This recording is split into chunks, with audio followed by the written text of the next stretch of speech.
نماز پڑھیں گے. ایک شخص تھا, اس کی بہن فوت ہوئی. جیسے بہن فوت ہوئی, اس کے جیب میں کچھ رقم تھی اور وہ قبر کے اندر جب بند کر رہے تھے تو اندر گر گئی. گرنے کے بعد یہ گھر پہنچے, اس کو معلوم ہوا کہ میری رقم وہاں گر گئی, اور یہ واپس لوٹا قبرستان میں. وہاں سے مٹی کو ہٹاتے قبر کھلی تو قبر کے اندر آگ ہے. کیا ہے؟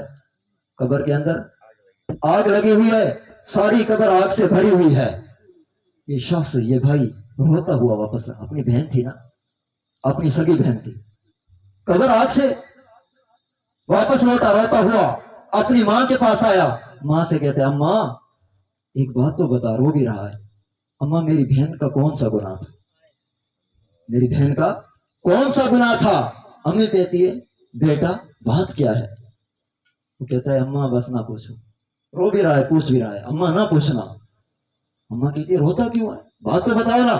اس نے کہا اماں میری رقم وہاں گر گئی تھی, میں اٹھانے کے لیے گیا تو بہن کی قبر آگ سے بھری ہوئی تھی, اس لیے مجھے افسوس ہوا. میری سگی بہن ہے, اب میرے بس میں کچھ نہیں ہے. دنیا میں سب کچھ کر سکتا تھا, مرنے کے بعد اپنا عمل کام آئے گا, اپنا کردار کام آئے گا, اپنا عقیدہ کام آئے گا, اپنی سوچ کام آئے گی. اگر قرآن و سنت کے مطابق عمل ہوگا, عقیدہ ہوگا, نظریہ ہوگا, کامیاب ہے. اگر نہیں ہے, دنیا کی کوئی طاقت اللہ کے عذاب سے انسان کو نہیں بچا سکتی.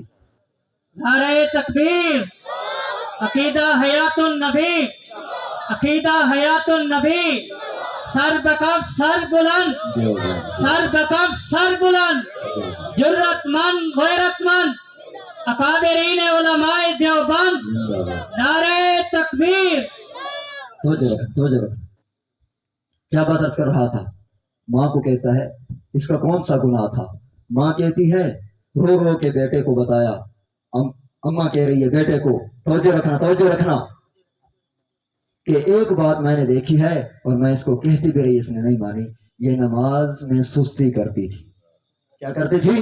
نماز میں سستی کرتی تھی. آج کتنے مسلمان ہیں جن کی صبح کی نمازیں نہیں ہیں, نمازیں پڑھنے والے بھی صبح کی نماز نہیں پڑھتے, نمازیں پڑھنے والے بھی عشاء کی نماز نہیں پڑھتے. میرے پیغمبر نے اعلان کیا ہے, لوگوں ہمارے پیغمبر نے امت کے لیے کتنی آسانیاں پیدا کر دی ہیں. جو بندہ عشاء کی نماز تکبیر اولیٰ کے ساتھ پڑھ دے, صبح کی نماز تکبیر اولیٰ کے ساتھ پڑھ دے, عورت گھر میں عشاء کی نماز اپنے وقت پر پڑھ لے. اللہ کے پیغمبر کا اعلان ہے, یہ جماعت کے ساتھ تکبیر اولیٰ کے ساتھ پڑھنے والے کو اللہ ساری رات کھڑے ہونے کی عبادت کا ثواب عطا کر دیتے. کتنا آسان سودا ہے. ایسا نہ ہو, یہ کیسا پروگرام, یہ کیسا نیک بندہ, یہ کیسا دیندار ہے, دن کو نمازی ہے, صبح اور عشاء کو سویا ہوا. نماز کا اہتمام کرو گے؟ اگر نہیں کرو گے تو پھر یاد رکھنا اللہ کے عذاب سے نہ تمہیں دوست بچا سکتے ہیں, نہ تمہیں رشتہ دار بچا سکتے ہیں, نہ تمہیں ملک کا وزیر اعظم بچا سکتا ہے. اگر تمہیں بچائے گا تو ہر کسی کو اپنا عمل بتائے, اللہ کی رحمت اور فضل سے بچیں. تو میں نے بات عرض کی تھی اللہ کے پیغمبر کی